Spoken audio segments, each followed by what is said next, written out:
Hi,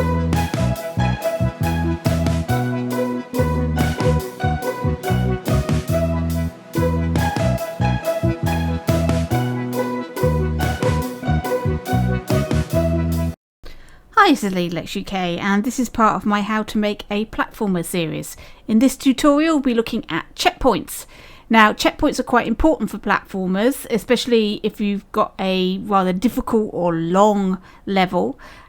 If a player has spent a lot of time trying to get through a very difficult part of your platformer and then dies and they have to go through it all again, it can cause them to rage quit. So putting in checkpoints can be quite important for you to get likes from your player.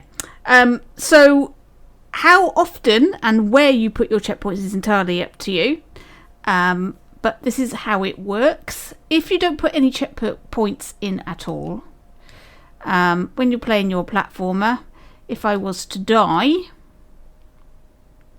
my player is going to respawn right at the very beginning of my level. Wherever I place my player at the start, that's where they're going to respawn. So let's put a checkpoint in and see what difference that makes. So if you go into gadgets, gameplay gear is the first one, checkpoint. And all you have to do is place it in your world. You don't have to do anything else. Just place it in. And when I select it like that, you can see it has an arrow gizmo and a trigger zone. So I'm just going to make the trigger zone the same size roughly as the platform, and make sure that arrow is pointing in the direction that I want it to. If you've put your checkpoint down like this, you can select the checkpoint, you can grab the arrow and move the arrow into the direction that you want to, like so.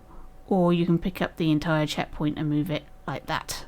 It's entirely up to you which way you do it. Okay, so there's our checkpoint. And now, if I was to die, I go back to the start. If I was to die after I got onto the green square, I respawn at the green square. So there we go.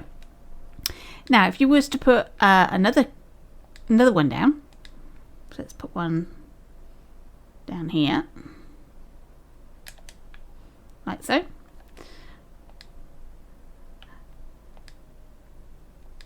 Now if I die at the end,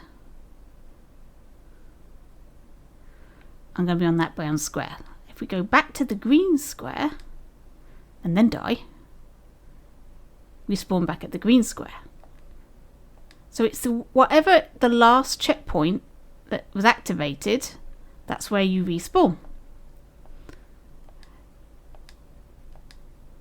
Now at this point, of course, you're not going to ever respawn back at the red square because that hasn't got a checkpoint on it. So this only works as a checkpoint when you have no other checkpoints at all.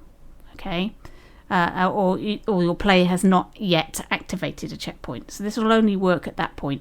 So if you need the player to be able to get back to this point, you'll need to put a checkpoint on the start as well. Right, so what I'm going to do now is I'm going to show you how you can make your checkpoints more visible for your player. At the moment, they're totally invisible. The player doesn't know that they've activated a checkpoint. They'll just respawn where you've set them. And for some games, that is entirely what you want.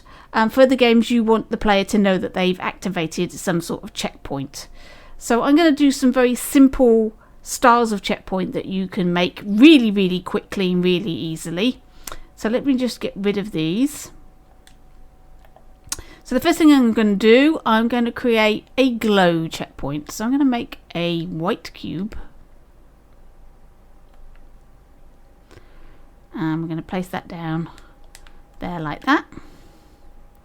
There's our white cube. This is a new object. And I'm going to put a microchip on it. So I'm going to stamp my microchip onto my cube. Open that up. And I'm going to put a checkpoint in there.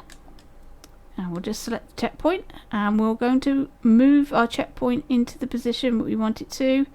Reduce it down into position. There There we go, that's about right. There we go, there's our checkpoint.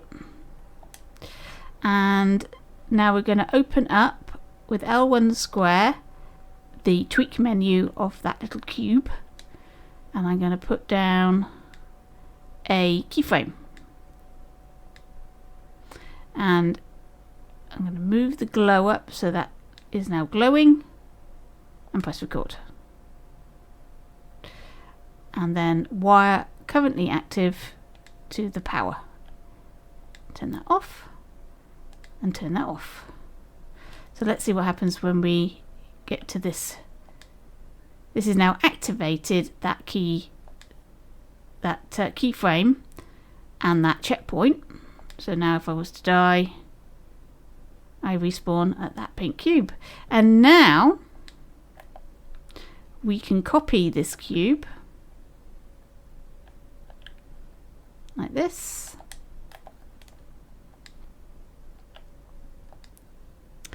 And you'll see that one turns on, that one turns off, that one turns on, that one turns off.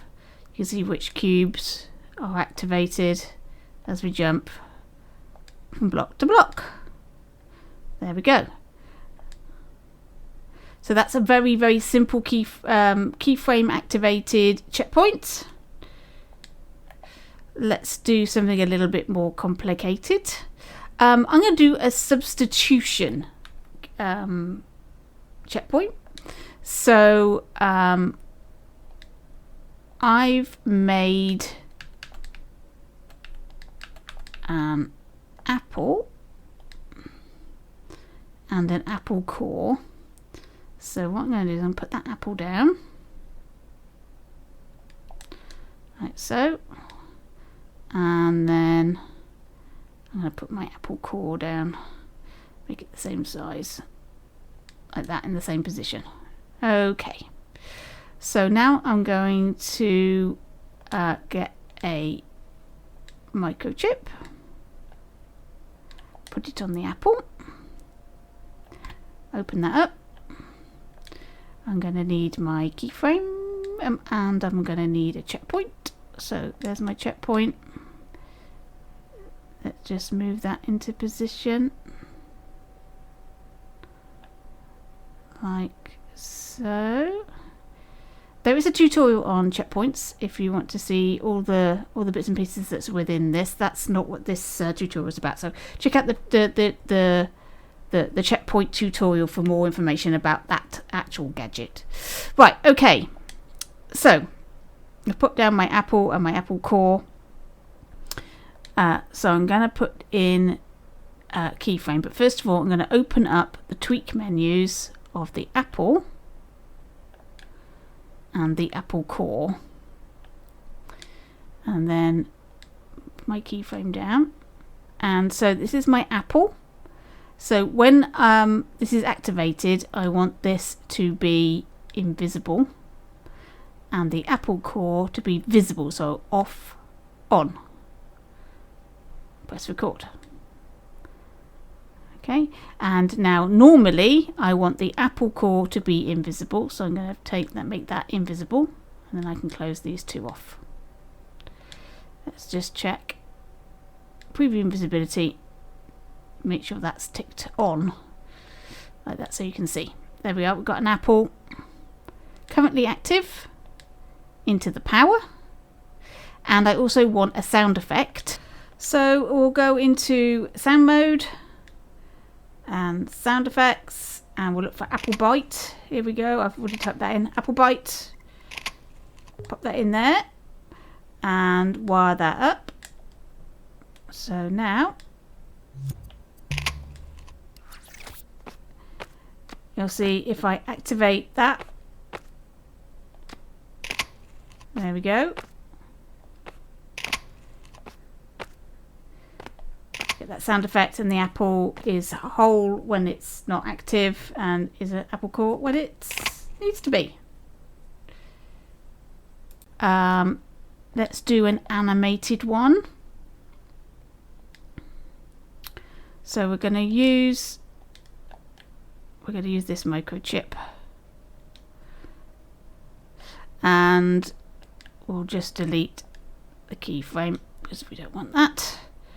And we'll just make sure our checkpoint is in the right position where we want it to be. Like that. And I'm going to use a flag.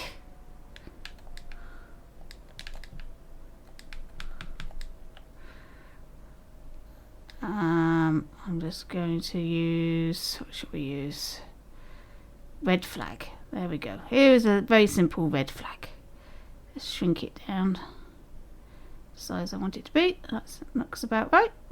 Just stamp it down. I'm just going to make sure that this is not collidable. I don't want this colliding with anything, making things fly in the air or anything like that. There we go. Right. So when you first come to the cube, I want it to be in that position down there, so you can't see it. Though in order to do this, I need to be able to see the flag and grab it. So I'm just going to make this temporarily invisible. Right, then we're going to get a keyframe. And I'm going to pick up my flag and pull it up. Like so. Let's just make our invisible objects visible again, so I can open up the tweak menu, make it visible again, and then just check this keyframe. Not quite where I want it. I made it a little bit high, so L1 and square, L1 and X, sorry, and then get it in the position I want it. There we go. Up, down, up, down. Okay, I can see the flag stuck out of there. So let's just move it over a little bit. There we go. Up, down, up, down.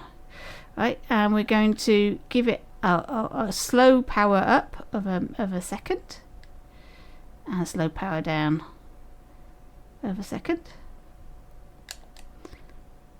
And there we go. So let's see what that looks like. So we've got our glow, our substitution, and a little animated flag that pops up like that. And you can add some sound effects to that, or special effects, maybe a bit of sparkle or anything you like to that. There's all sorts of things you can add. And the good thing about doing checkpoints is they're relatively easy to do. When it comes to animation and everything, you can make this as simple or as complicated as you want. And people have made checkpoints, so let's have a look in the Dreamiverse. People have made checkpoints already for you to use. Oh, my don't typing in Dreamiverse. Checkpoint I want.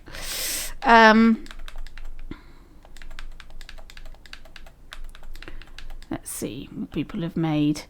So other than the media molecule ones, I don't know if these are this one's animated, I think. So we'll just pop that one down. There's a checkpoint.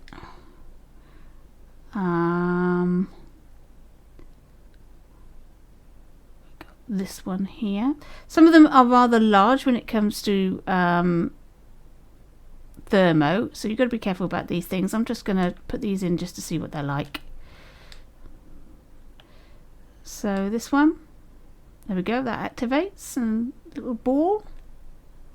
This one, it activates, a little ball rises up like that. That's pretty cool.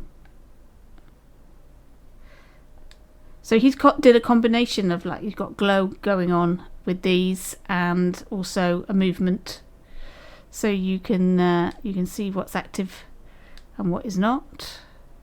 So there we are. You can combine all the different effects and all the different animations to make your checkpoint make some interesting things. There we go. So make something that fits with the theme of your platformer. It will be unique and you can have a lot of fun just experimenting with these checkpoints.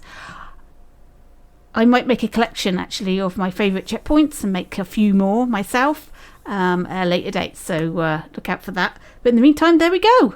There is my checkpoint tutorial. I hope that was useful for you. Obviously, you can make these much more complicated than I've done here. It's about you experimenting and trying things out, and making the type of game that you want to make by learning different techniques. Okay, thanks for watching, and I'll catch you in your dreams.